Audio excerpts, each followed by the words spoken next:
All of our viewers, we've talked about this story extensively. Our viewers know what I think of this. I think you watch the video of what happened. Acosta had both of his questions answered. He's repeatedly been called on over the course of the past 2 years. He has always grandstanded and showboated in this way, and he's never been removed before. But when he broke protocol and he had this somewhat of a physical altercation with his White House intern, once you watch that video, you sit back and say, well, what is the White House supposed to do? If you don't set this guy in time out, it's going to normalize this behavior. That kind of behavior will then be tolerated in there, which will encourage other partisan journalists like Acosta to do this. That's my opinion on this. But I have to ask you, yesterday, a lawyer for the Trump administration argued in court that the president has the authority to ban all reporters from the White House if he so chooses, which is a different argument than just saying Acosta broke protocol and thus we put him in timeout and it's a temporary suspension. Did that play into the judge's ruling at all?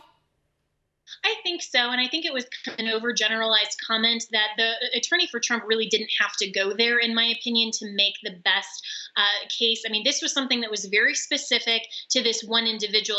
They didn't have to make the generalized principle to say that the White House has completely arbitrary discretion to deny the press pass. That's actually a very different argument than saying that this one particular individual who broke protocol, and Acosta, let's remember, doesn't have no access to the White House. He can apply for a daily pass and can continue to do his job. He can continue to look into the press conferences that are covered on air. I mean, he still has full access in terms of what his job pertains to. So I think that was a very interesting line of argument for President Trump's attorney to go to. I probably wouldn't have made that argument, but I agree with you, Liz, and I agree actually with the amicus brief that One American News Network filed, and I would agree with the posture that the executive office of the president does have the inherent power to regulate who comes and goes. I mean, I've been on White House grounds even recently. I have to submit all of my security details. And if I get denied for that, I'm not going to say, oh, well, my due process rights or my First Amendment rights were somehow violated.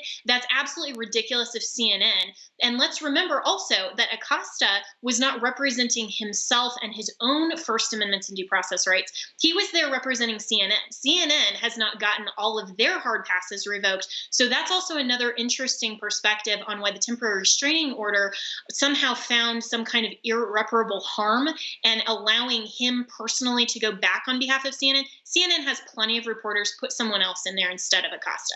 Want to see more videos like this? Click on the link below and subscribe to One American News on YouTube. And call your cable provider and kindly demand that One American News is added to your lineup. Call and subscribe today.